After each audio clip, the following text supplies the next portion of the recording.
Welcome again to the English Podcast Library.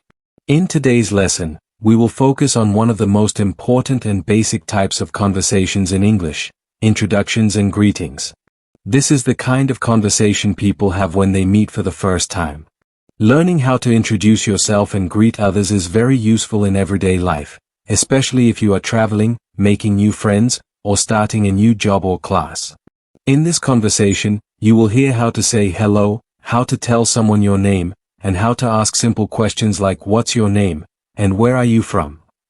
We will also learn how to respond politely and naturally.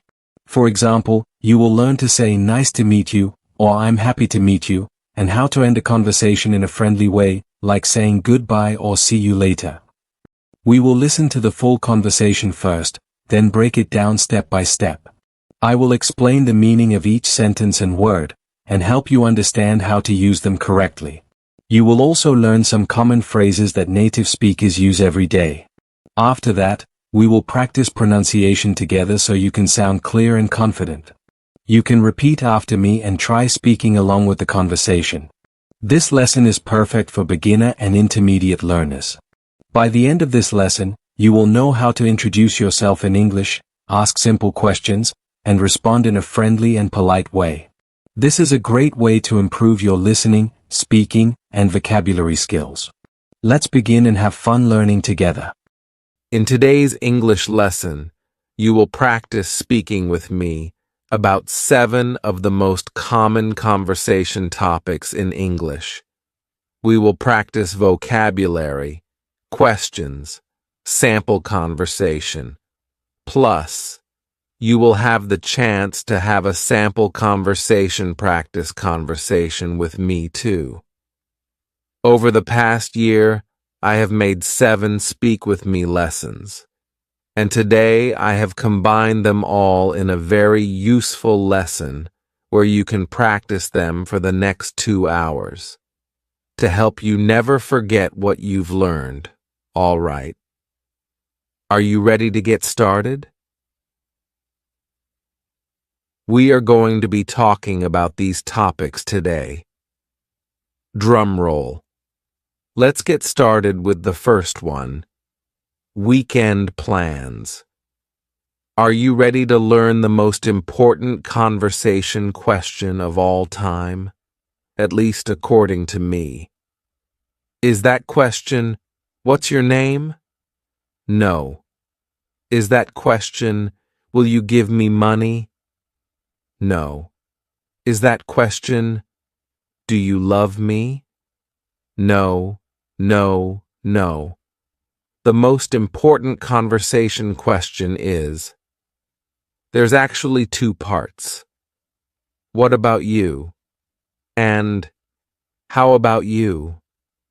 When someone asks you about your weekend plans and you say a little reply, I'm going hiking, or I'm not doing much, there might be an incredibly awkward pause.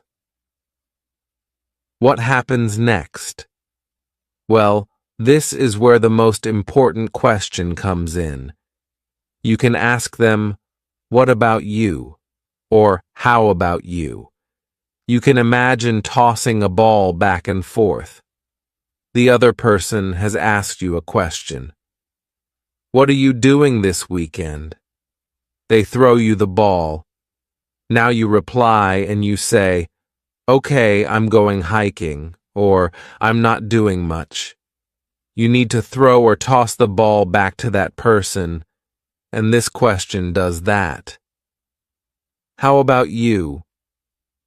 It means you are asking the same question back to them. What are you doing this weekend? How about you? I want you to remember this wonderful question. Either of them, actually. They have the exact same meaning. How about you? What about you?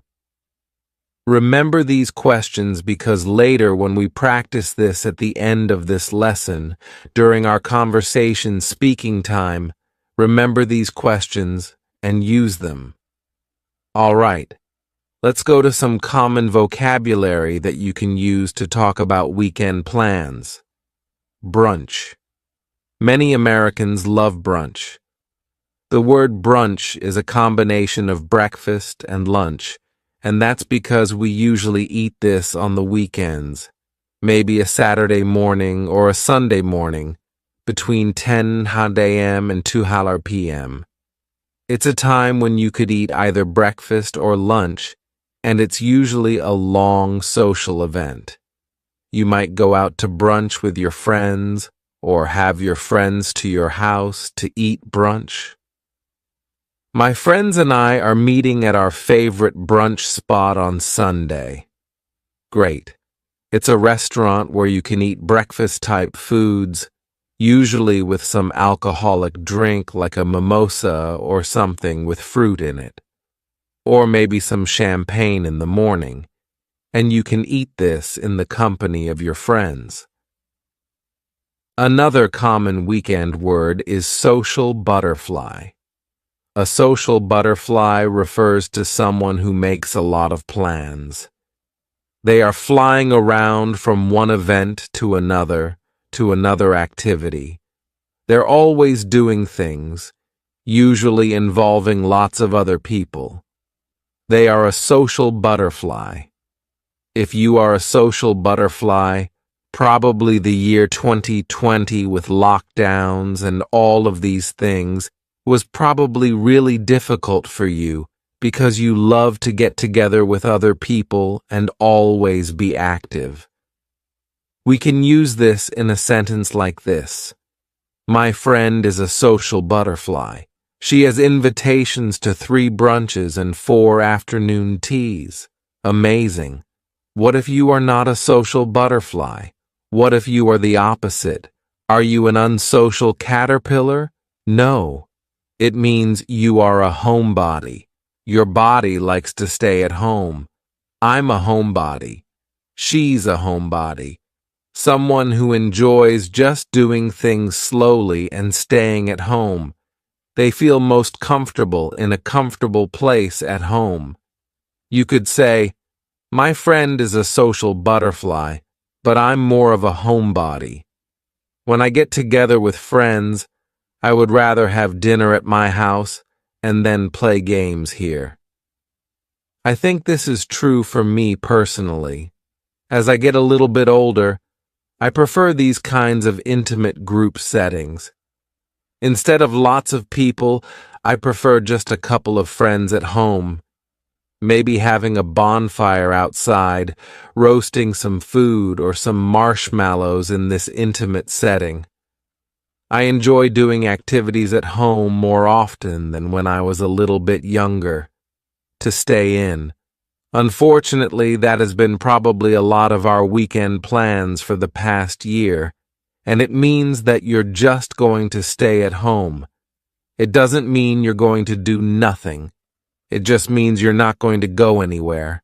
I'm going to stay in. You might say, it's supposed to be cold and rainy this weekend, so I'm just going to stay in and read a book. Or, I'm just going to stay in and do some things around the house. To binge watch. This means that you watch a lot of movies or TV shows, usually back to back without stopping. Several hours, maybe you watch 4 seasons of a TV show in one day. This is binge watching. You are watching a lot. This expression comes from a term we usually use with alcohol, to binge drink. This means that you drink a lot of alcohol at one time. Not a very healthy thing to do, but when we say to binge drink, that has the same idea. You're doing a lot back to back, or you could binge watch TV. You might say, last weekend my husband and I binge watched all of the Star Wars movies. This isn't true. When you have young children, you do not have time to binge watch TV, but you might say this about your life. I binge watched that new TV show that just came out. Our final expression that you can use to talk about your weekend plans is to catch up on some chores. This phrasal verb, to catch up on, is a beautiful phrasal verb that you can use to talk about some necessary activity that you haven't done for a while, and now there's more and more and more, and you need to finish all of this. We can imagine laundry, dishes, sweeping, cleaning, maybe some home repairs, tidying up, maybe even yard work. If you don't do those things for 1 week or 2 weeks, there's so many you have to do. That means you need to catch up. You need to do what you haven't done for a while. You need to catch up on some chores. And chores are just those activities that I mentioned. Laundry, dishes, these necessary activities that involve cleaning up, helping to make your home a wonderful place to live. Maybe this weekend you just need to catch up on some chores. You might say, I was so busy all week, and finally, I'm going to catch up on some chores this weekend. Maybe not very fun, but when your house is clean, it feels good. All right, now that we have some common vocabulary you can use to talk about your weekend plans, let's talk about some introduction questions that you might hear and that you can also ask other people. These have varying levels of reductions and fast ways that you will hear them, so I want to help you understand and recognize what other people are saying, and also be able to use it. Let's talk about our first question. What are you up to this weekend? What are you up to this weekend? You might know the expression, "What's up?" This just means, how are you? We're using that same word up to talk about what are you doing this weekend? What are you up to this weekend? But do you think that we usually say it like this? What are you up to this weekend? So clear, so lovely. No. Instead, we're going to reduce this a little bit, and then we can reduce it a lot more. Let's talk about the first one. What are you up to? What are you up to? Whatter.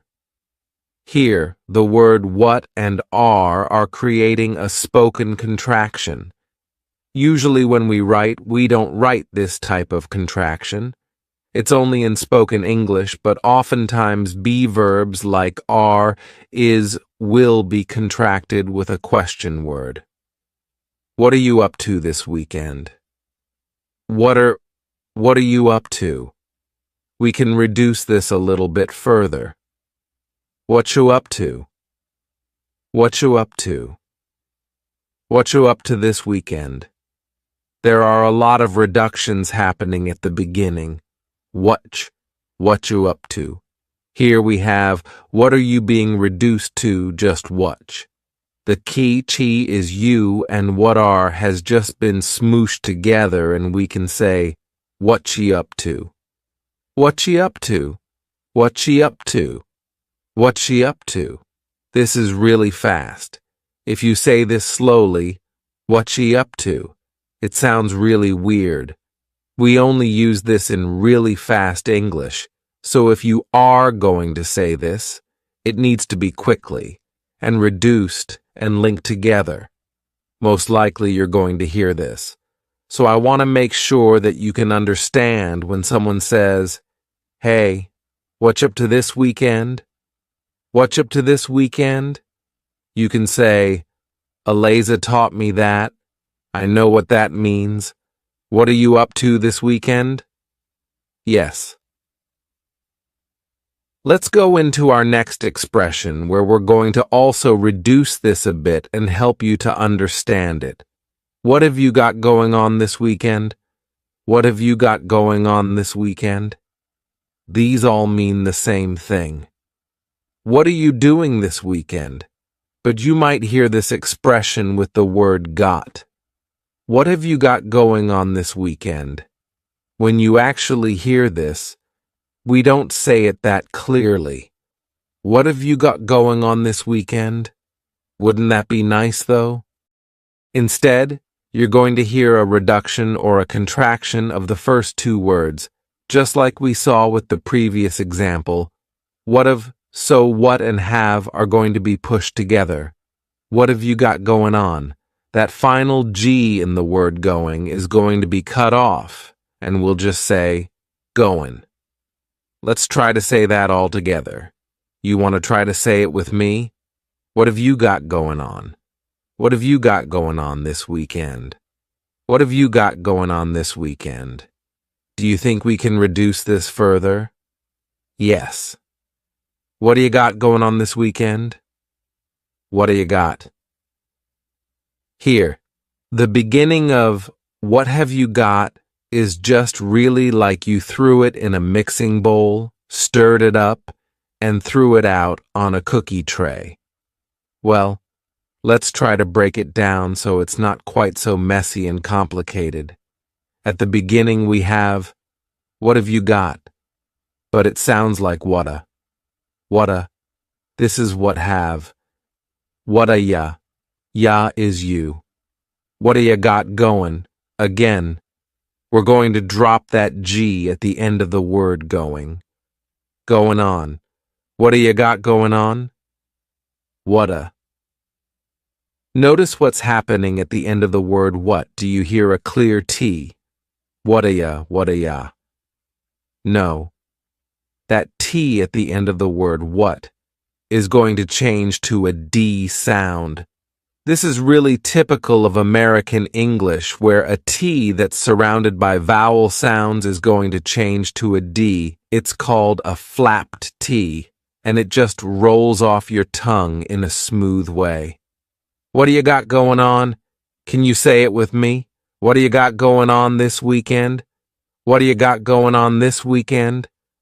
All right, let's go to our last question.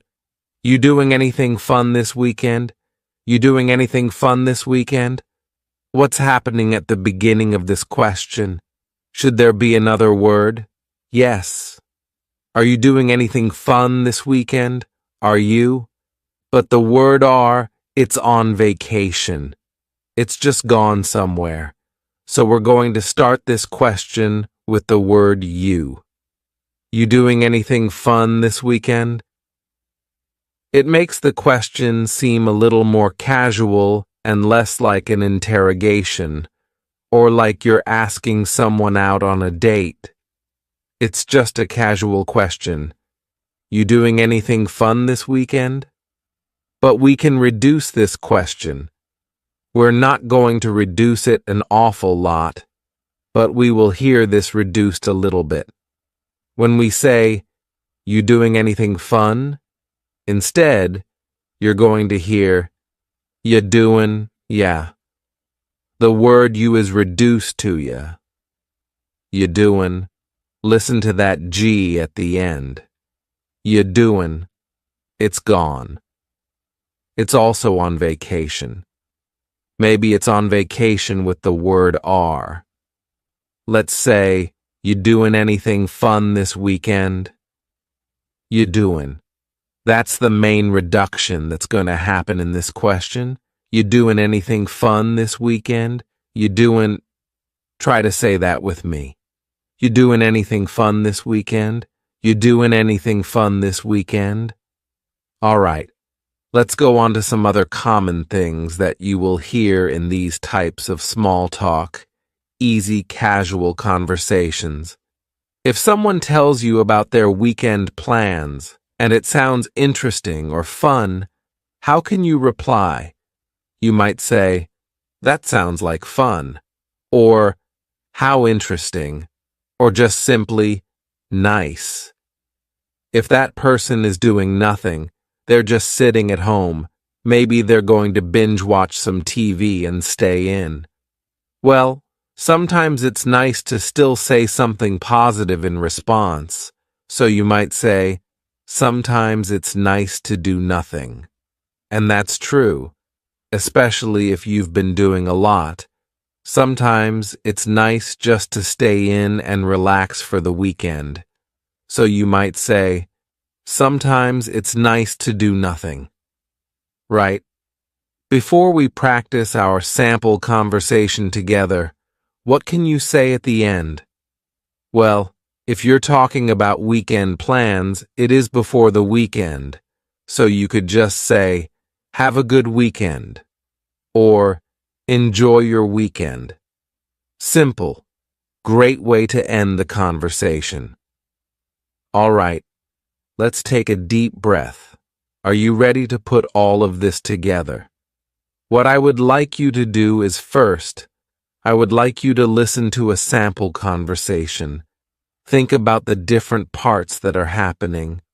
You're going to hear our key, beautiful question. What about you? How about you? You're going to also hear some of the key vocabulary that we talked about, and also just some of the questions, the introductory questions. What have you got going on this weekend? Great. Things like that we'll put together. And then I'm going to put some pauses, and it's going to be your turn to have the conversation with me. First, let's watch the conversation sample. Hey, what you up to this weekend? Nothing much. I'm just going to stay in and catch up on some chores on Saturday. But on Sunday, I'm going to meet up with some of my friends for brunch. That sounds fun. Where's your favorite brunch spot? I usually go to Sunny Morning Cafe. What about you? What have you got going on this weekend? I'm a homebody, so I'll probably just read a book in my hammock. That sounds nice. Well, have a good weekend. Enjoy your book. Thanks. You too. Have a good weekend. All right. Are you ready to take this to the next level? I'm going to be asking you a question and then pausing, and I would like you to reply in that pause. Take a moment. Tell me about your weekend plans. You can do it. Let's go. Hey, what are you up to this weekend? How interesting. How often do you do that? Me? I'll probably go hiking since the weather's going to be so warm. Well, nice talking to you. Have a good weekend. Well, how did you do? If you would like, you can go back and practice that little sample conversation. You can take a deep breath, enjoy yourself. That's part of learning English. I want you to enjoy the process. Enjoy the journey. Let's start with some common questions for talking about eating out and restaurants. Since the pandemic began, a lot of restaurants have changed their service model, so these questions will cover eating in a restaurant, but also ordering food to go. I hope that these will help you in any situation that you're in. Let's start with our first question. Do you want to eat out? This phrasal verb to eat out means at a restaurant. We don't often say, do you want to go to a restaurant? Do you want to eat at a restaurant? We just say, eat out. Do you want to eat out? But we often reduce this question to sound a little more comfortable and casual. You want to eat out? You is you. You want to eat out? You want to eat out? We've dropped the question word completely, do. Just yeah. And then we have reduced want to become wanna. This is a common reduction in English. Can you say this question with me? You want to eat out? You want to eat out? Or we could cut off that first word, yeah, completely and just say, wanna eat out? Ask it with me. Wanna eat out? Great. Then you might ask, where do you want to go? Where do you want to go? But do you think we say it clearly like this? Unfortunately not. Instead, you could say, where you want to go? Where you want to go? This is a similar reduction to our first question. You becomes ya and want to becomes wanna. Where you wanna go. Where you wanna go. Where you wanna go. Should we order pickup? Should we order pickup? I want to let you know that in the US there are a lot of terms that are used for this idea that you're not eating in the restaurant. You're ordering food, but then you get the food and you take it somewhere else. Maybe you take it back home or you take it to a park. We could use a couple of different phrases and it's just your personal preference. For me, I say pick up. Do you want to order pickup? Do you want to get pickup? But you could also say, should we order takeout? Should we order carry out? Should we order takeaway? A lot of different phrases, and you are going to hear these all around the US, so it's just your choice what you'd like to use. Another fun question to ask what someone would like to eat is, what are you in the mood for? What are you in the mood for? Don't deny it.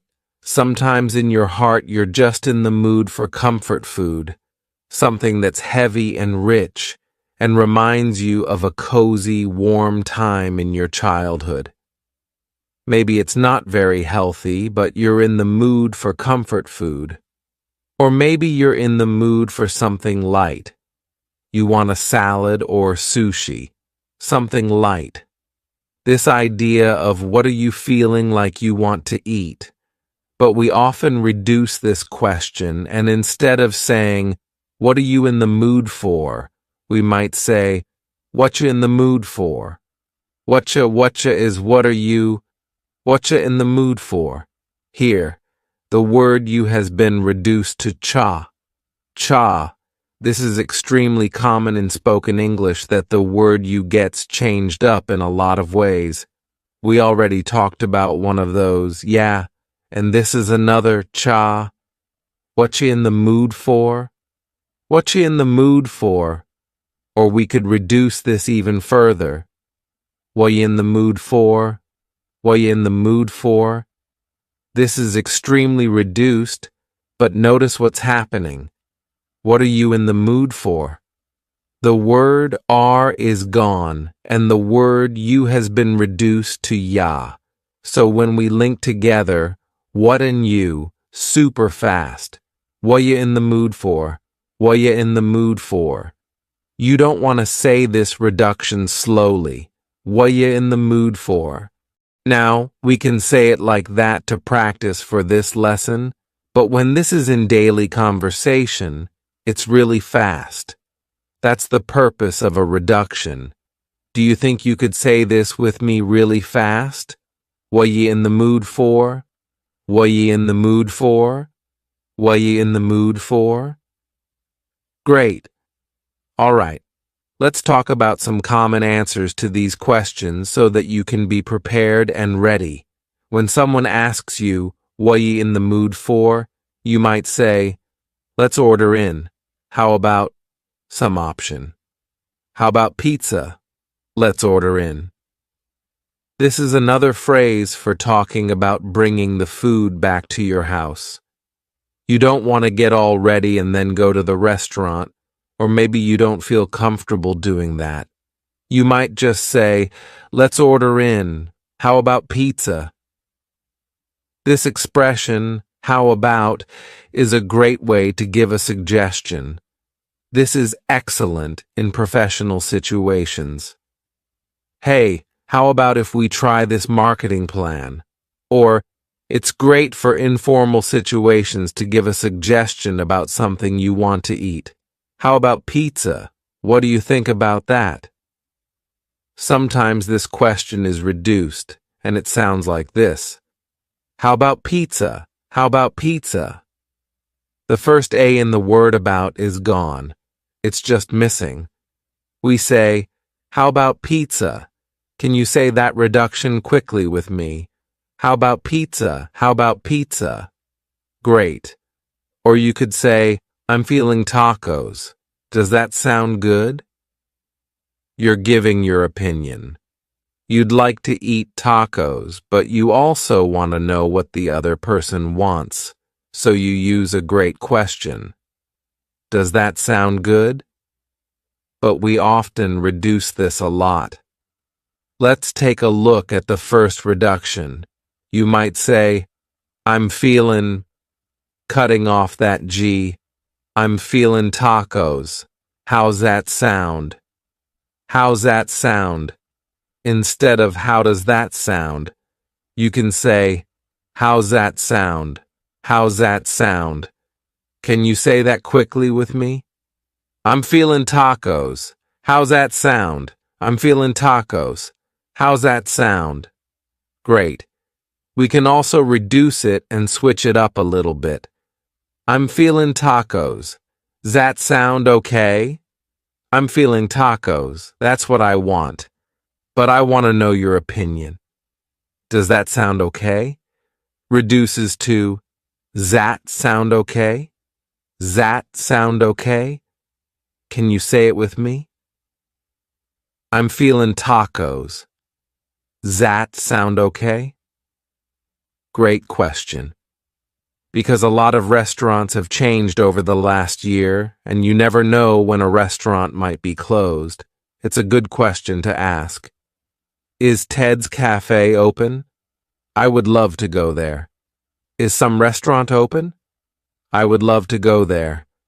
There is a little way that we can reduce this question. Take a look at this. Is Ted's Cafe open? I would love to go there. The word would becomes I'd. I would, I'd. You can say, is Ted's Cafe open? I'd love to go there. Can you say it with me? Is Ted's Cafe open? I'd love to go there. Great. In the U.S., a lot of restaurants are having outdoor seating. You could say, let's go to Louie's. A restaurant named Louie. Let's go to Louie's and eat lunch on their patio. Eat lunch on their patio. This is an outdoor dining area. It's really nice when restaurants have this because sometimes you don't feel like eating at home, but especially with kids, if you don't feel like confining them inside a restaurant, or maybe you don't feel comfortable doing that. If a restaurant has a patio, it's much more informal feeling, and it's a nice spur-of-the-moment thing to do. A great expression that you can use is, let's grab a bite at Louie's. Let's grab a bite at Ted's Cafe. To grab a bite is usually a quick meal. It might be lunch. Usually it's not dinner because it's pretty quick, but it might just be a short experience. It's not a long dinner. It's not a big to-do. Let's grab a bite at Ted's Cafe because I have to go to Eliza. To do. Let's grab a bite at Ted's Cafe because I have to go somewhere later. Let's grab a bite at somewhere else. Can you say that with me? Let's grab a bite at Ted's Cafe. Let's grab a bite. Our final answer to the question what you want to eat is, I know a place or I know a spot that has great pasta. I know a place that has great pizza. I know a place. You could leave this simple and just say, I know a place. Come with me. But if you want to be a little less mysterious, you could just say, oh, I know a place that has great pasta. Come with me and you've got to try it. Okay. This is kind of maybe an unknown restaurant location that not many people know about, and it's a great phrase to use. Oh, I know a place that you're going to love. Excellent. Are you ready to practice these? First, I would like you to watch this sample conversation between my husband and I as we talk about where we want to eat, what we want to eat. Think about those phrases. Notice the phrases that we use, and then after that, you're going to have a chance to speak out loud and practice it yourself. Let's watch the sample conversation. Hey, you want to grab lunch? Ariel. Sure, but I only have time for a quick bite before my soccer game. What sounds good? Eliza. How about pasta? Ariel. That sounds great. How about I call it in, you pick it up, and we'll picnic in the park before my game starts? Eliza. That sounds great. I know a place that's close by and has great tomato sauce. All right. Now it's your turn. I want you to use these phrases that you've learned. I'm going to ask you a question. We're going to have a little conversation together. It's your chance to speak out loud. So I'm going to ask a question and pause. Wait for your answer. No matter where you are around the world, I will be listening to you. So please take this opportunity to speak and use what you've learned. If you need to repeat this section again and again, do that. It's a great way to gain confidence as you speak. Are you ready? Hey, I'm hungry. Let's grab lunch. What's you in the mood for? Oh, that sounds good. Do you know a good place? Oh, that sounds good. You want to eat there or get takeout? Great. Let's go. Well, how did you do?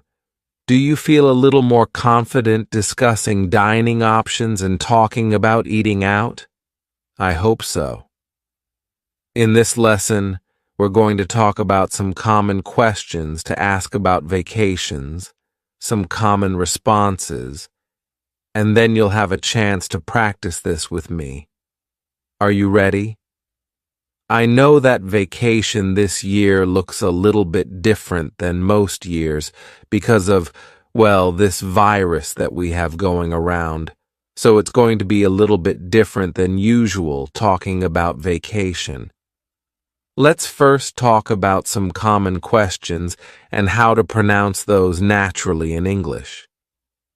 Do you have plans to go anywhere this summer? Okay, this question is fine. You could use this full question. Do you have plans to go anywhere this summer? But there are a couple of different ways to either reduce or slightly change this question that are a little bit more natural. Where you going this summer? Where ya, which is you, going, dropping the G. Where you going this summer? Where you going this summer? Or we could say, what you got going on this summer? What cha is what plus you. You becomes cha. What you got going on? Again, we're dropping the G, but we're using a great phrasal verb. Going, going on. What's going on? If you go into a room and it's an absolute mess, you might use this phrasal verb and say, what is going on here? But you can use this also for vacation and say, what do you have going on this summer? Or reduced, what you got going on this summer? It simply means, what are your plans this summer? What you got going on this summer? So if someone asks you this, you know that they're asking about your vacation plans. What you got going on this summer? Another common question is, are you doing anything fun for vacation? But we don't often say it as clearly as this, unfortunately, right? Are you doing anything fun for vacation becomes, you doing anything fun for vacation? Look at what's happening at the beginning of this question. Ye. What happened to the verb are? Are you doing? It's completely gone. Maybe it's also on vacation. So we're going to start this question with just you, which is reduced to we. Do you see how we reduce the word you in a lot of ways? What you got going on? Or ye doing? You doing. We're dropping that G again. You do anything fun? Something interesting happens at the beginning of the word anything. You do anything fun? We link together doing because we're going to drop the G. It ends with the sound N, the N sound. And then the next word, anything. We sometimes drop the A, and we're going to push those two together because there's two N sounds side by side. You do anything? Do anything fun? You do anything? This is one of the reasons why English sounds quite fast to English learners. If you watch a TV show and you say, "What in the world did they just say? I have no idea." Well, it's because of these dropping linkings. This is quite common in spoken English, so you can say this question with me. Are you ready? You do anything fun for vacation? You do anything fun for vacation? Let's go to our next question. Where are you headed for vacation? Where are you headed for vacation? This question is very clear the way I just said it, but it uses a wonderful verb headed. This is, yes, your head, but it's talking about the direction that you're going, some place that you're going to visit. So if you get a call from your mom and she says, "Where are you going?" You could say, "I'm headed to the store." This means that's the direction that you're going. You are on your way to the store. But we can reduce this a little bit and say, "Where ya?" Does that sound familiar? Where you headed for vacation? Where you headed for vacation? We could substitute the end of this for vacation and just say, "Where are you headed this summer?" Where you headed this summer? Where you headed this summer? Do you notice that a great way to sound a little bit more fluent in English is to reduce the word you? We've talked about a couple of different reductions, but a very common one is yay. Where you headed this summer? Where you headed for vacation? Great. Before we go on to some common answers that you can use to answer these questions, let's talk about something very important. The most important conversation question you will ever know is, what about you? How about you? We talked about this in the part 1 video I made, Speak with me about your weekend plans. Well, these two questions are essential. If you don't remember anything else from this video, please remember, what about you? How about you? We use these if you can imagine a ball. I'm holding the conversation ball. And when I ask you, how about you? Boom, I pass the ball to you. It is your turn to answer the same question. So if you ask me, where are you headed for vacation? And I say, hey, not really anywhere. I'm staying home. What about you? I pass the question back to you. This is a great way to continue a conversation. So make sure that you keep that locked inside your memory, because we're going to be using that a little bit later in this lesson, where you're going to use these conversation questions and answers to practice speaking with me. All right.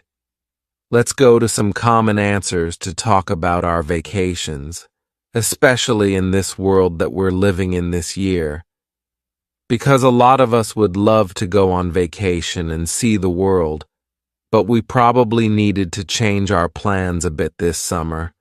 Let's talk about some realistic answers to these questions about where you're headed this summer, what you got going on for vacation.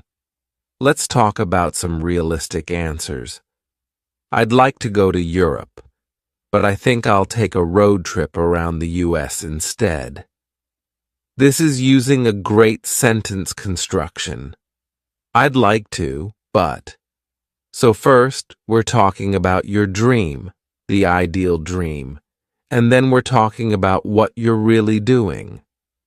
I'd like to go to Europe, but I think I'll go on a road trip around the US instead. Or you could say, I'd like to go to a family reunion, but we had to postpone it. Okay. The ideal is going to the family reunion, getting together with all of your family members, but the reality is that you had to postpone it or delay it for another time. This is the reality. I wish that I could go on a cruise, but that's not happening right now, so I guess I'll order a pizza and go to the pool. Here again, we're talking about the dream, and then you can make that reality special for you. It doesn't need to be too disappointing, but it's not your dream, your ideal dream. I wish that I could go on a cruise, but cruises aren't happening right now. I wish that I could. That's a great introductory phrase. I wish that I could go to a music festival, but it was canceled. So I guess I'll make a playlist and listen to music and dance in my backyard. I wish that I could, but this is what I'll do instead. All right, let's go to our third phrase. I was going to take my family to New York, but I think we'll go camping instead. Using this phrase, I was going to, talks about a plan that you had, usually a real plan that you had. It's not just a dream. It's a plan that you had, and then you needed to change it. I was going to take my family to New York, but I think we'll go camping instead. So we have the dream, or maybe a plan, but unfortunately, that's not the reality. I was going to backpack across Italy, but I guess I'll stay home and learn how to cook some Italian dishes instead. This year is all about, and last year was all about, trying to make some kind of compromise, a change in plans that's not too disappointing. I was going to backpack across Italy, but I'll learn to cook some Italian dishes instead. Okay, now that we have some common questions, don't forget our key question. How about you? What about you? And some common answers. Let's take a look at a sample conversation so that you can try to imitate this when it comes to be your turn. Let's take a look at this sample. Ariel. Hey, you doing anything fun this summer? Eliza. Well, I was going to go backpacking around Europe, but instead, I think I'll just go camping in some local state parks. What about you? Ariel. Well, I was going to meet my family in Florida for a family reunion, but that got canceled. So now I think I'm going to have a socially distanced outdoor movie night in my backyard. Do you want to come? Eliza. Sure, that sounds great. Text me the details and I'll be there. Ariel. Great. I'll see you around. Enjoy your camping trip. Eliza. Thanks. I will. See you at the movie night. Okay, now it's your turn. Put together all of these pieces. I'm going to be asking you a question, then I'm going to be pausing. I don't care where you are living around the world. My ears are going to be listening to you. Then I'll be replying, and I would like you to take this opportunity to speak out loud. If you need to go back, review this section, do it again and again, and just gain some more courage, feel free to do it. This is a wonderful chance to speak out loud. Are you ready? Let's do it. Hey, you doing anything fun this summer? That sounds like fun. Have you done that before? I wish I could take my family on a trip to Switzerland, but with the travel restrictions, I think we're just going to go on a road trip here in the US instead. Yeah. Well, it was nice talking with you. See you later. So, how did you do? Do you feel a little bit more comfortable talking about your vacation or summer plans? Feel free to go back and review our practice section together. It's a great way to speak out loud. Okay, let's get started with some common vocabulary to talk about where you live. If you live in a city, you might say, "It's really busy where I live."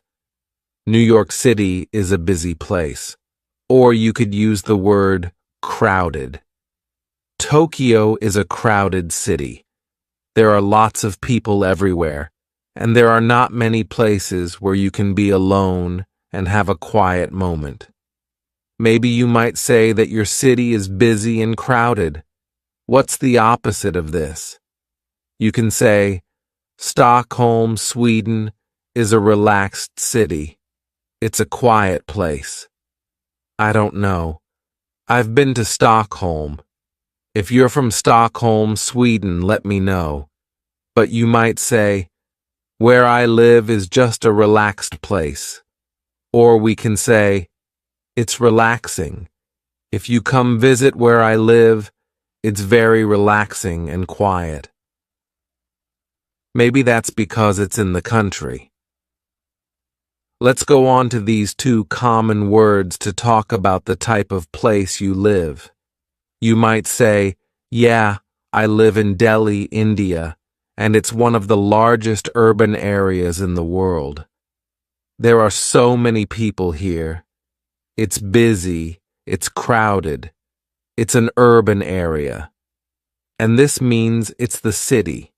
It's quite busy. It's crowded. It's an urban area.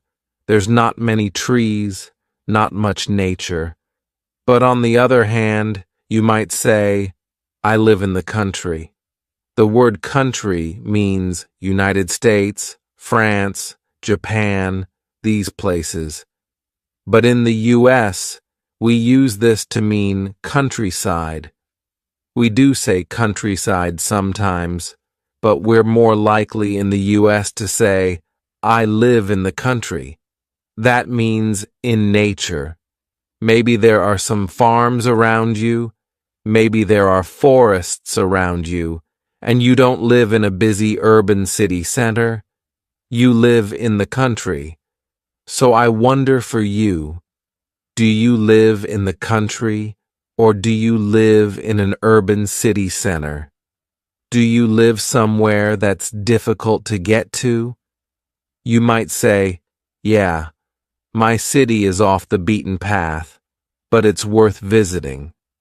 So for me, my city, Asheville, in North Carolina, it is definitely off the beaten path.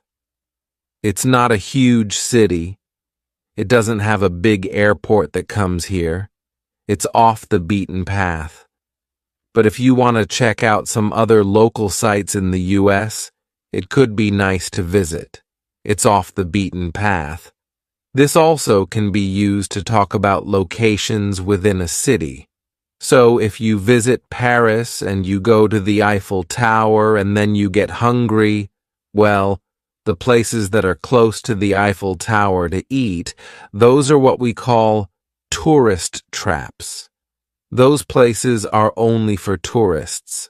They're extremely expensive. They're not high quality. It's just to trap tourists. But if you want to eat at a great location, you might go somewhere off the beaten path. This is somewhere that not many other people go to, and it's an expression that's great to use about little secret local locations. So when I visit your city, I might ask, are there any places off the beaten path that I can visit? Are there any restaurants off the beaten path that only locals know about? What is something off the beaten path that I can do? Let's say that where you live is not extremely popular, but it's becoming more popular. Maybe because of the pandemic last year, people are traveling to different types of destinations. Maybe they're deciding to travel to more nature places, places that are in the mountains or places that are not in big city centers. Well, that might mean that where you live is becoming an up-and-coming place. We use this term up-and-coming to talk about somewhere that's not extremely popular, but it's becoming more popular.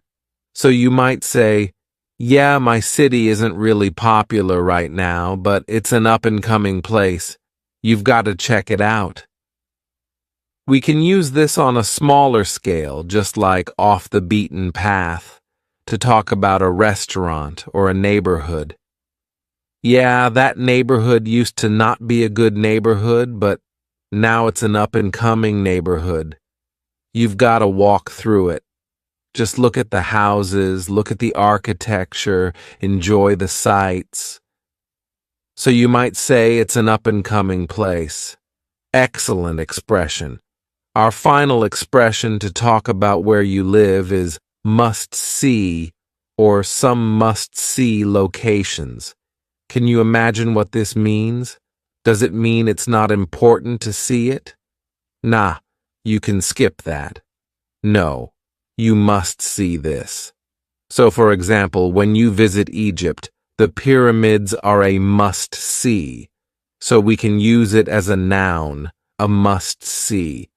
Of course, when you go to Egypt, the pyramids are a must-see. When you go to London, Big Ben is a must-see. When you go to New York City, the Empire State Building is a must-see. These are kind of like the top things that you need to see. But even if you don't live in one of those really popular cities, if you live somewhere a little bit off the beaten path, you can still use this expression. You might say, in my city, yeah. This view on the top of the mountains, yeah, that is a must-see. You drive up this hill, and you can have a great 360 view. That is a must-see. So it's something that you cannot miss when you visit that location. So when I visit your city, tell me, what are some places that are a must-see? I don't want to miss them. Next, let's talk about some common questions that you can ask other people about where they live, and also other people will ask you about where you live. So make sure you're comfortable answering them about where you live. The first question is, where are you from? This is an extremely common question, and you can just say, yep, I'm from the US, but it's nice to give a little more detail. So you might say, I'm from Asheville in North Carolina. It's a pretty quiet place, but it's kind of up and coming. Great. You're giving some details. It's quiet, but it's also up and coming. I live in Asheville. You're inviting a conversation. If you just say, I'm from the US, or I'm from Asheville, that's where I'm from, someone might ask you, what's it like there? Or if someone doesn't give you more details about where they live, they just say, France. I live in London. I live in LA. Okay. Well, you might want some more details. You want to continue the conversation. This is a great question to ask. What's it like there? What's it like there? They might say, "It's so hot in the summer, but in the fall, it's awesome because we get some great leaves and you got to check it out in the fall." Excellent. If someone has not mentioned the weather yet, you can say, "What's the weather like there?" They can go into some details. You could say about your city, the winter is so cold. We get tons of snow. But when it melts in the spring and all of the leaves become green and the flowers bloom, it's awesome. You've got to visit in the spring. If you have not told someone what time to visit yet, they might ask, "What's the best time to visit?"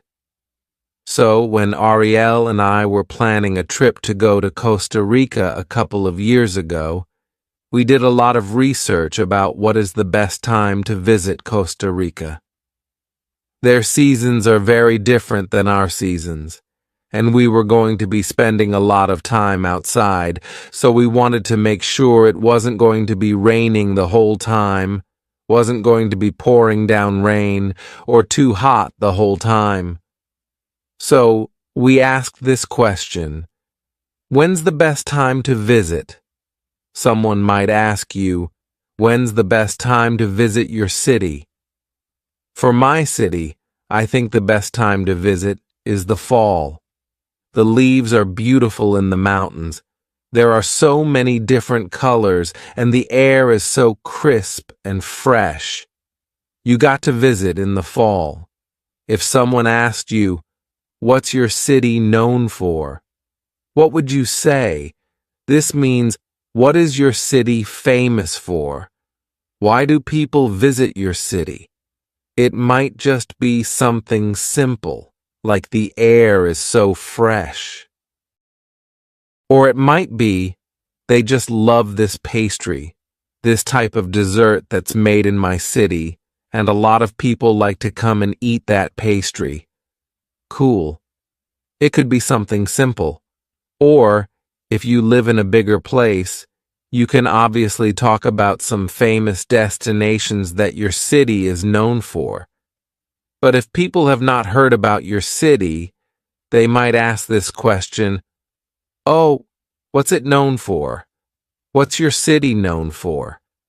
And then you can think about some great places to visit that people might be interested in.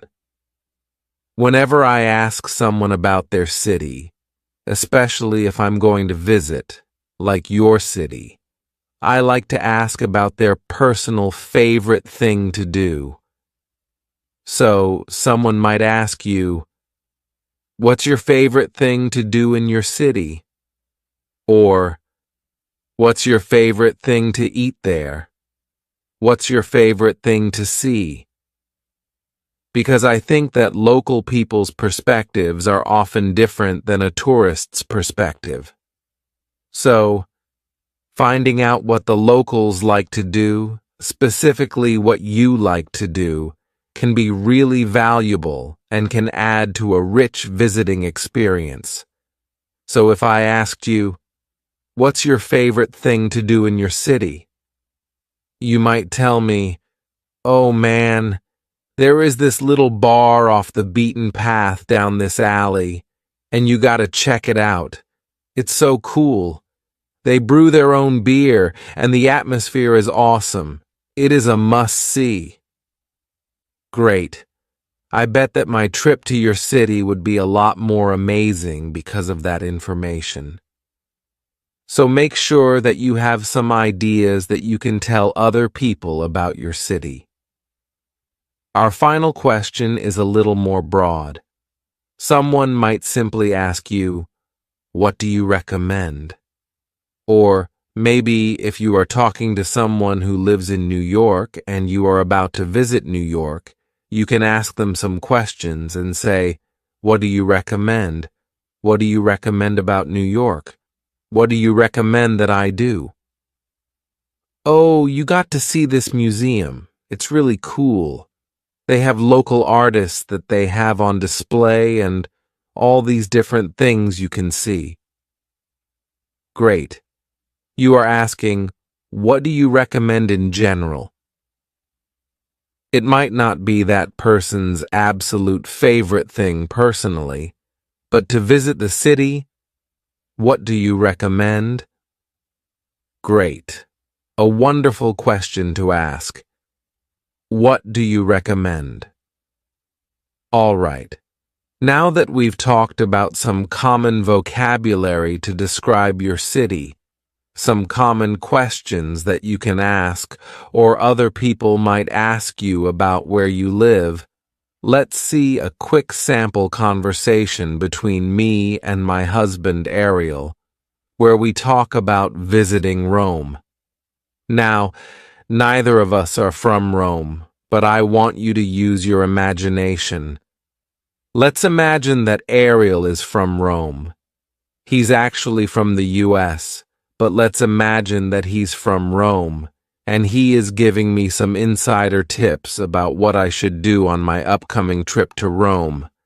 Let's watch the sample conversation and listen for some of the key vocabulary that we just talked about, because you are about to have a chance to use it yourself, speaking with me.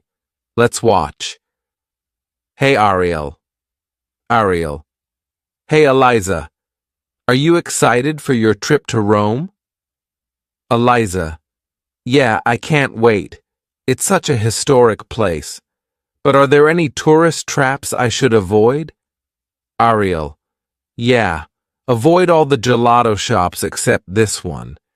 It's off the beaten path, but trust me, it's worth it. Eliza. Oh, thanks for the tip. Any other must-sees? Ariel. Well, the Colosseum is great, but my favorite thing to do is wander around and see all the little chapels. It's usually more relaxed and less crowded that way. Eliza. Ah, that's good to know. Thanks for the tip. Ariel. No problem. Enjoy your trip. Eliza. I will. All right, now it is your turn. I'm going to ask you some questions about where you live because I'm coming to visit. I need to know what it's like. I'm going to ask you some questions, and then I will pause. I will be listening to you wherever you live around the world. I will be listening, so please speak out loud. Use the expressions that you've learned, and I can't wait to learn more about your city. Are you ready to get started? Hi, I'm taking a vacation to your city, and I can't wait. Tell me, what's the weather like in the summer? I need to know what I should pack. That's good to know. Thank you. Well, what's your favorite thing to do or see in your city? Wow, that sounds really interesting. So, I got to know. Are there any tourist traps that I should avoid when I go? Thanks so much for the tip. I look forward to visiting. I can't wait to see you soon. Bye. All right. How did you do having this conversation with me?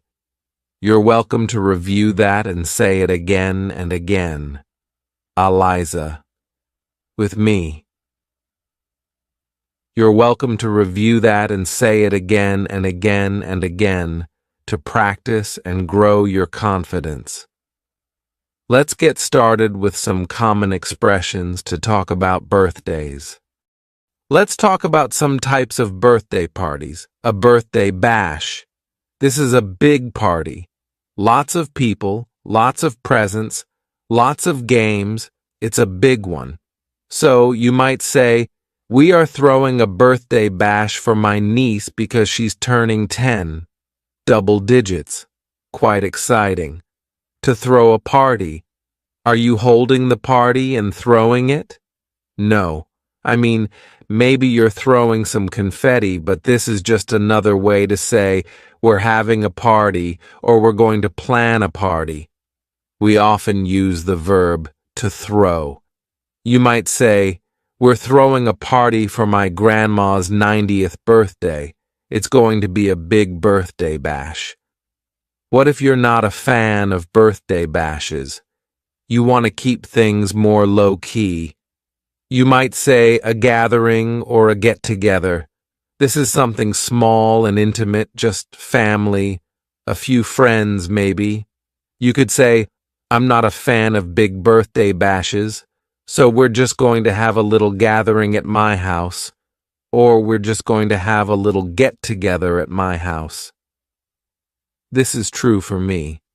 Usually, for my birthday, we just have a little get-together at my house with a couple of friends, maybe some family, nothing too big. Surprise. Oh, what did I just do? I surprised you because it's a surprise party. Usually, with a surprise party, the person who is having the birthday doesn't know about the party. This is the ideal situation. So, someone is planning, inviting guests, setting up everything, and they try to get the birthday person to come into that area without knowing anything. And they walk in, and then everybody jumps up and says, "Surprise." So, I'm curious, have you ever had a birthday for you? Have you ever helped to participate in a surprise birthday? I don't think that I ever have, but one time when I was in college, my friends threw a surprise birthday party for me and another friend who has the same birthday, and I didn't want to go. I said, I'm studying, I have a test, I can't go down there, I'm not going to go have dinner with you guys. No, I need to study. And then one of my friends finally realized that I wasn't coming. And she said, Hey, Eliza, it's a surprise birthday for you. Come on. So I had no choice at that point because I realized, oh, they're doing something nice for me. So you might say, we're throwing a party for Eliza. It's a surprise party. Don't tell her. Well, unless you can't get her to come. Next, let's talk about some common phrases that are just associated with birthdays. The first one is RSVP. Now, this is occasionally something that we use in spoken conversation, but it is more common on a written invitation. It could be a physical invitation, or it might be an internet invitation using Facebook events or something like this. But RSVP stands for the French Répondez s'il vous plaît, and it means, please respond. Please tell me if you're coming. So usually, you will see this sentence. RSVP by June 30th. RSVP by Saturday. Whatever date. So there's a deadline. Please tell me if you're coming so that I can order the right amount of cake so that I can make the right amount of food. This is just a polite thing to do to RSVP. Wonderful. Another common phrase for birthdays or for parties is BYOB. What if I said, dinner and cake are provided BYOB? What would that mean to you? Bring your old bag. Bring your old balloon. No. This means bring your own beer or bring your own booze. Booze is a slang term for alcohol, so this means I am not providing alcohol. If you want to drink alcohol, bring what you want to drink. Bring it for yourself.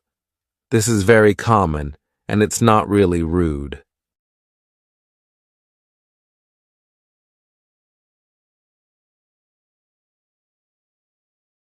Well, this lesson is for you.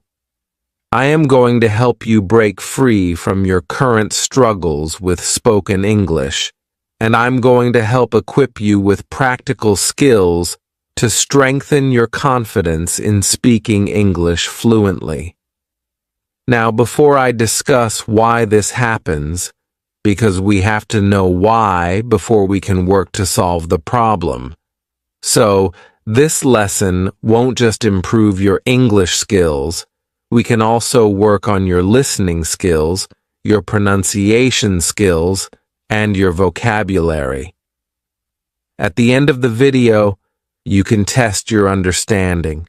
It means you can ask any question on comment. Okay, let's go back to the question. Why do so many students feel they are able to understand English, but are unable to speak fluently when the moment arises? Well, this is mostly related to the fact that understanding a language requires the use of receptive skills, listening and reading.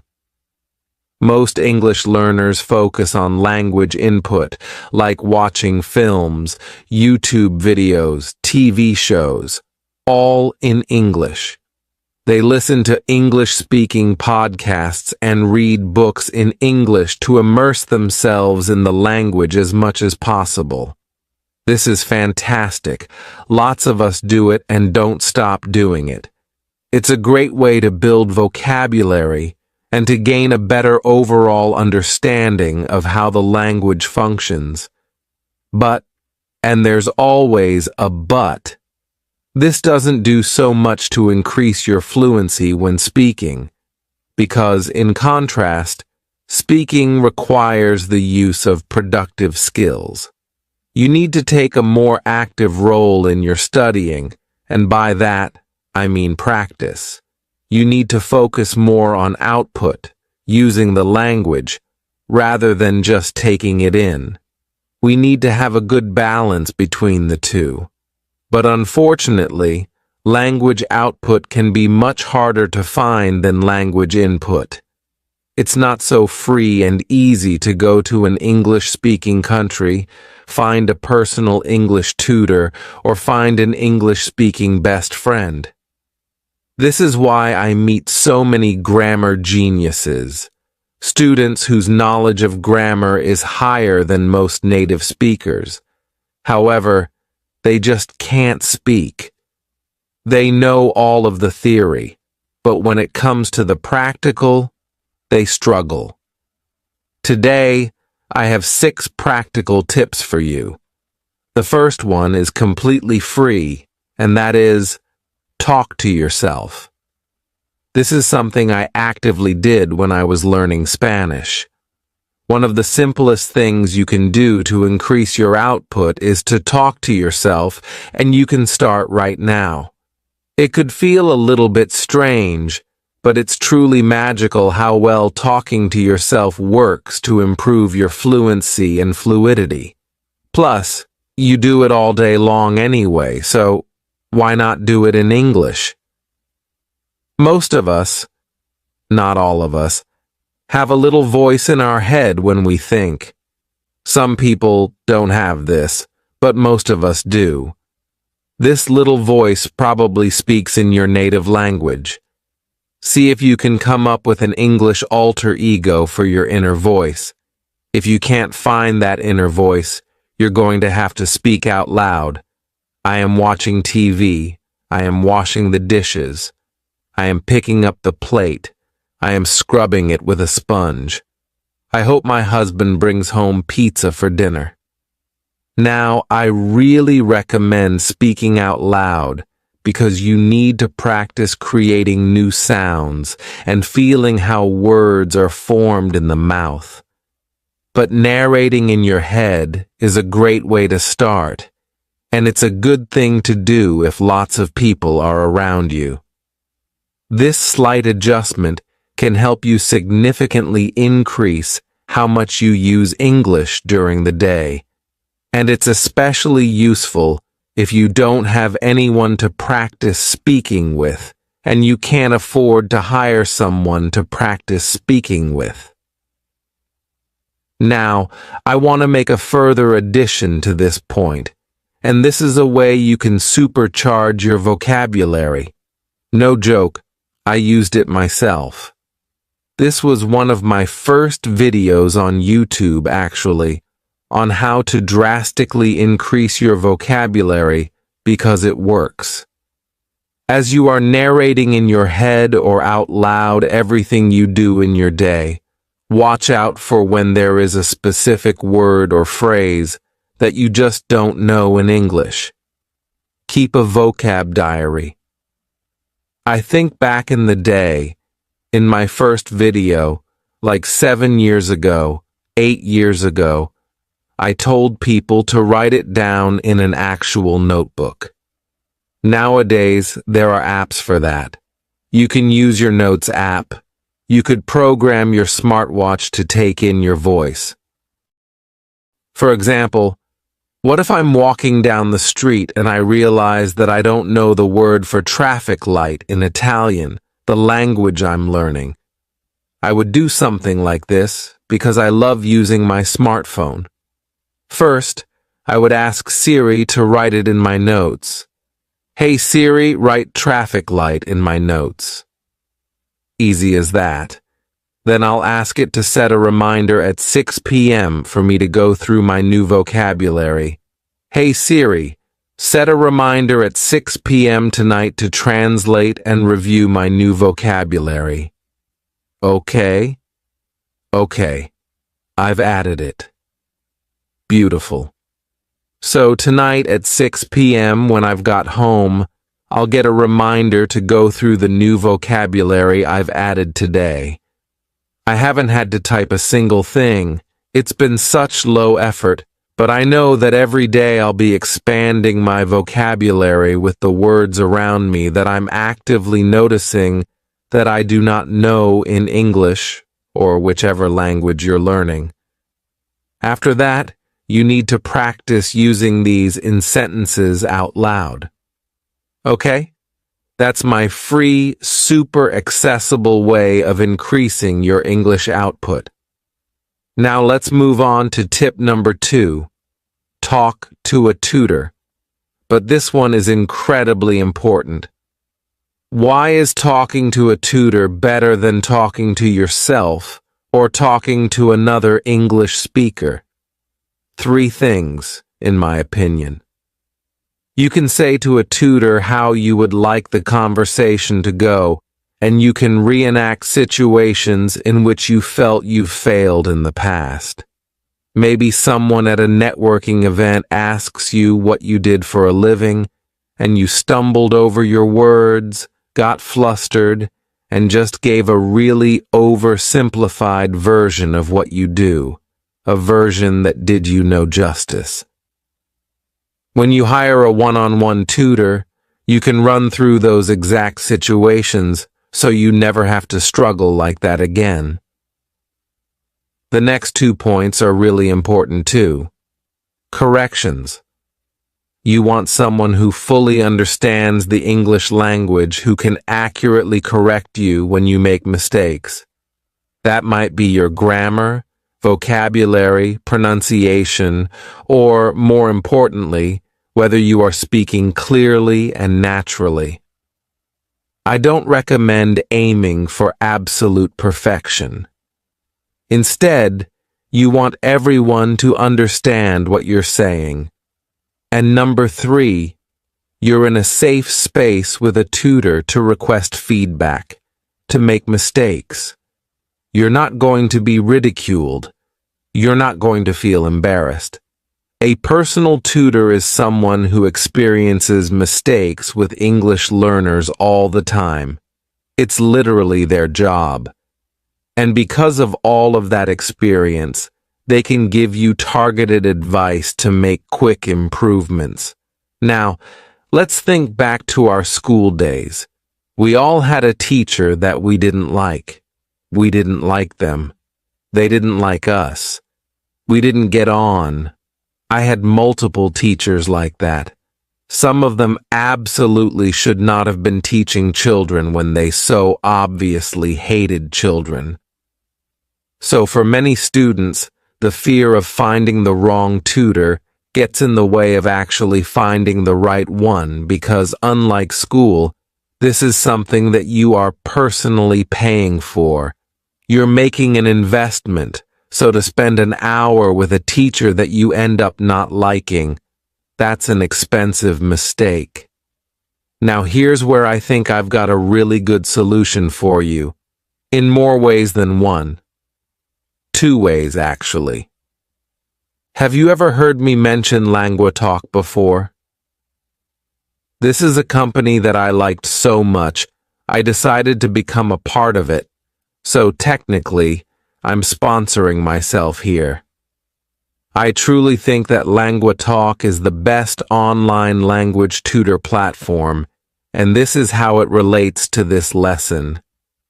When you first start browsing through the English tutors on the platform, firstly, you can rest assured that they are of incredible quality.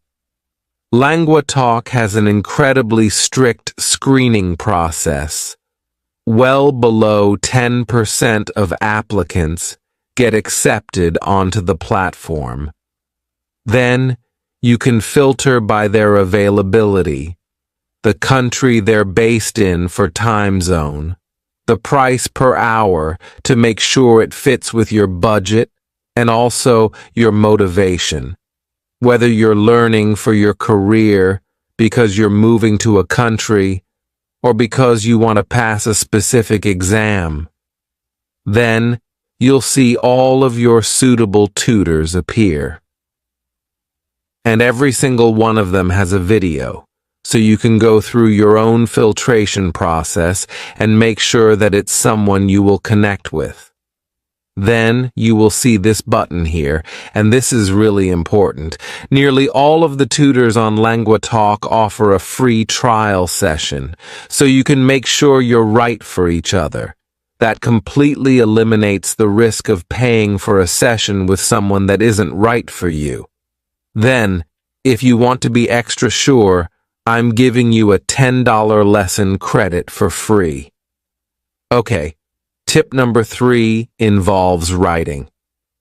One of the best ways to get yourself prepared for speaking in any situation is to write down what it is you would like to say before speaking.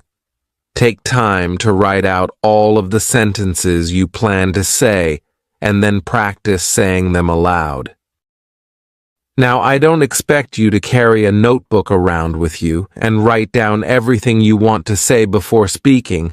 That's just impractical. But this is an exercise that can be added to your daily English practice. The best way to approach this is to think about situations and potential conversation topics, especially those that interest you, because learning English should be fun. Also, think about questions or opportunities you get frequently. In English, we use the term elevator pitch. This refers to trying to sell something to someone that you've met in an elevator. That's American English. It would be lift in British English. You've only got a limited amount of time, so you've got to get the message across quickly and efficiently. Try to think of elevator pitch versions of your most frequently received questions. I'm thinking of ones like, "Where are you from?" You might say something like, well, you can probably tell that I'm not from here. I was actually born in Italy, but then I moved to France at the age of 4. I went to college in the US, which is why I speak with a slight American accent. Write it down and practice it, because you know you're going to get asked a lot. Another one is, "What do you do for a living?" Or, "How did you learn English?" You can begin with simple conversation questions and gradually increase the difficulty level. This will help to build your confidence and improve your fluency over time. See, I'm not very good at giving strong opinions, so sometimes, if I'm going to an event where I know I'll be asked about a hot topic that's quite divisive, I do prepare in advance. It helps me to feel more relaxed or less anxious. I'm not somebody who can just give an eloquent opinion piece straight off the bat. Straight off the bat means immediately, with no preparation. Hence, we need preparation, written preparation. It's also a great idea to prepare these written answers and then present them in a tutor session to ask for their feedback. So many of my students have come to me with things that they frequently have to defend, almost like why they are fasting during Ramadan. That's one question that my students get a lot. Same with why they wear a hijab, why they are vegan and choose not to consume animal products, why they chose to leave their country when they love it so much. There are loads of really difficult questions that you might want to take a step back and think about to be able to give a true answer that you're really proud of and comfortable with. The biggest one, the one I get most frequently, is of course self-introduction. I have an entire video about this that I will leave below in the description. In that video, I explain all of the necessary steps for preparing notes to introduce yourself confidently and fluently. Okay, number 4. This is something I've said time and time again, and I wholeheartedly believe that it is the correct way forward. Focus on fluency, not perfection or not accuracy. Fluency over accuracy every single time. You need to be understood, not applauded as a grammar genius. To me, this means that you need to start to feel comfortable making mistakes. If you avoid speaking with people out of fear of making mistakes, you're going to have nothing to learn from. You're starving yourself of opportunities. No one wants to make mistakes. It's embarrassing, and it can cause us to lose confidence. Learning and speaking in another language is a very personal, sensitive topic. But getting out of your comfort zone and making mistakes while speaking is genuinely one of the best things you can do to improve your fluency. And if you can, not everyone can, but if you can, try to have a sense of humor about it. See this as an opportunity to laugh with yourself, not at yourself. Some of my best anecdotes in Spanish come from the mistakes I made while learning Spanish. I love those stories. They're so special to me. They're great ones that I can get out at any dinner party when speaking in Spanish, and I can have the entire room laughing. I chose not to be embarrassed in the moments where I made those mistakes. I chose to take a step back and laugh at the hilarity of the situation. Now I understand it's not that way for everyone. I learned Spanish because I wanted to learn Spanish. I liked Spanish. I liked learning it. But lots of people learn English because they feel they have to. They cannot progress in their life until they have acquired the skill of speaking English. So, I understand how it's a bit harder to laugh at yourself when you don't even want to be learning the language in the first place. So, at the very least, see it as an excellent learning opportunity. And the good news is that most English speakers and other English learners are usually pretty willing to help when you need it. You just have to ask. If I talk to a non-native speaker and they make lots of mistakes, I will not correct them unless they ask me to. So, if you do want those corrections, you can say, by the way, if I make a mistake, you can let me know. And then, to go back to point 1, I really suggest that you keep a notebook or your smartphone ready to take notes whenever you receive a correction, or just after you receive the correction so that you can review the information later. Number 5 is not for everyone, but it works really well for some students, and I've seen it in action, and it's awesome. It's shadowing. Shadowing means copying other English speakers. It's imitation. When you are purposefully learning new words or just casually watching a video, repeat what you hear.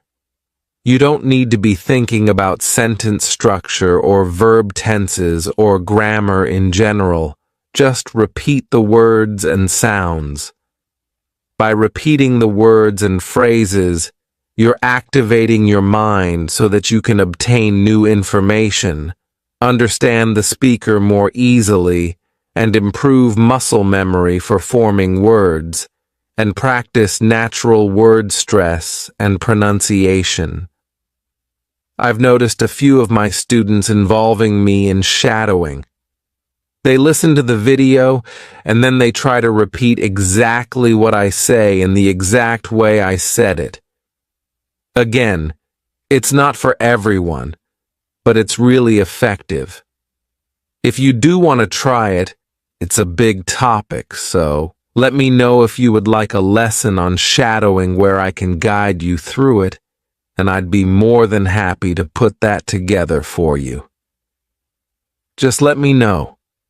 If there's no interest, I won't bother. And number 6. This one is fantastic. It's something I make all of my students do at the start of our pronunciation courses. It is to record yourself speaking. Have you ever heard a recording of yourself speaking in your own language and felt really surprised at how you actually sound? I had this. Used to make radio shows when I was a child, recording onto tapes, so vintage, and then CDs. Yeah, CDs after. And I was amazed at how different my voice sounded. I always thought I sounded much posher than I felt, and this disassociation with your own voice and the way you sound is really important when learning another language. I felt so embarrassed, and I cringed a lot at how formal and so British I sounded. But now I feel really confident. I know exactly what I'm going to sound like. It's no surprise to me. I also sometimes review my videos and think, I was speaking a bit quickly there, or I was speaking far too quietly, or I mispronounced this word without realizing it. I really think it's important for you to record yourself so that, at the very least, you start to become comfortable with how you sound. Then, you can also start noticing things that you can improve on.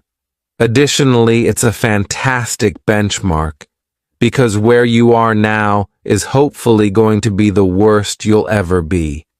Your English will only get better as you study more and more. Hopefully, in a year's time, you can play the recording that you'll surely take after this lesson and think, oh my word, bless me, I was trying so hard, but I've improved so much since then.